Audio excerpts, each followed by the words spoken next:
नमस्ते प्रणाम। मैं आपकी चांदनी स्वागत करती हूँ आप सभी को अपने YouTube चैनल चांदनी का अवधि गीत में। सो फ्रेंड, आप लोग के सामने मैं बहुत ही प्यारा एक देवी गीत लेके आई। पचरा है ना, पचरा है, बहुत ही अच्छा है अवधि अंदाज में। आप लोग सुनिएगा, आप लोग को कैसा लगेगा कमेंट में ज़रूर बताइएगा।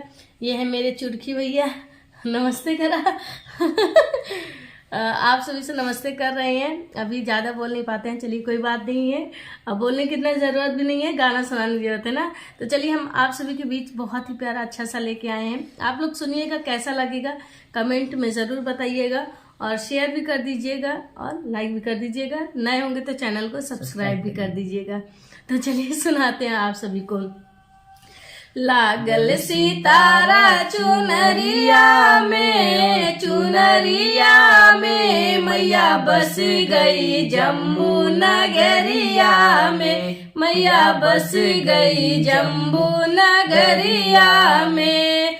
लागल सितारा चुनरिया में, चुनरिया में मैया बस गई जम्मू नगरिया में, मैया बस गई जम्मू नगरिया में।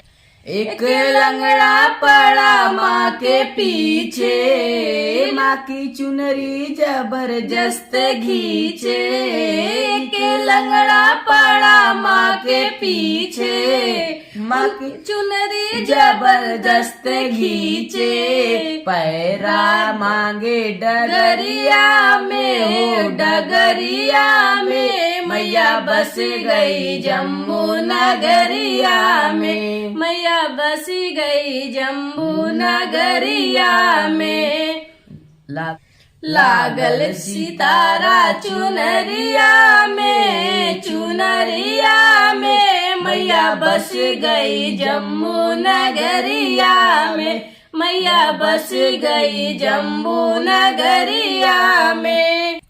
एक अंधा पड़ा माँ के पीछे, माँ की चुनरी जबरदस्त खींचे। नैना मांगे डगरिया में, ओ डगरिया में मैया बस गई जम्मू नगरिया में, मैया बस गई जम्मू नगरिया में।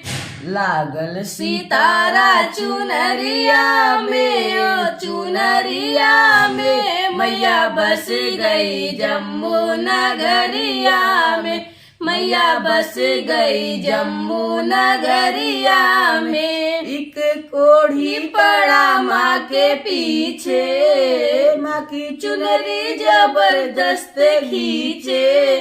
एक कोढ़ी पड़ा माँ के पीछे, लागे चुनरी जबरदस्त खींचे। काया मांगे डगरिया में, ओ डगरिया में मैया बस गई जम्मू नगरिया में, मैया बस गई जम्मू नगरिया में।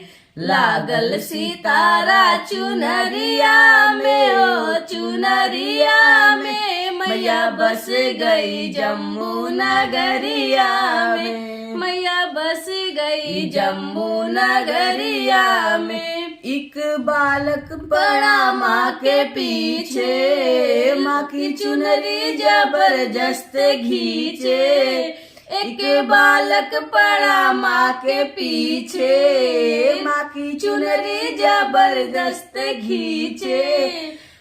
विद्या मांगे विद्या मांगे डगरिया में, ओ डगरिया में मैया बस गई जम्मू नगरिया में, मैया बस गई जम्मू नगरिया में। लागल सितारा चुनरिया में, ओ चुनरिया में मैया बस गई जम्मू नगरिया में, मैया बस गई जम्मू नगरिया में। तो आप लोग को ये गीत कैसा लगेगा आप कमेंट में ज़रूर बताइए। मिलते हैं नेक्स्ट वीडियो में। Bye bye, tata, take care, सभी को नमस्ते प्रणाम।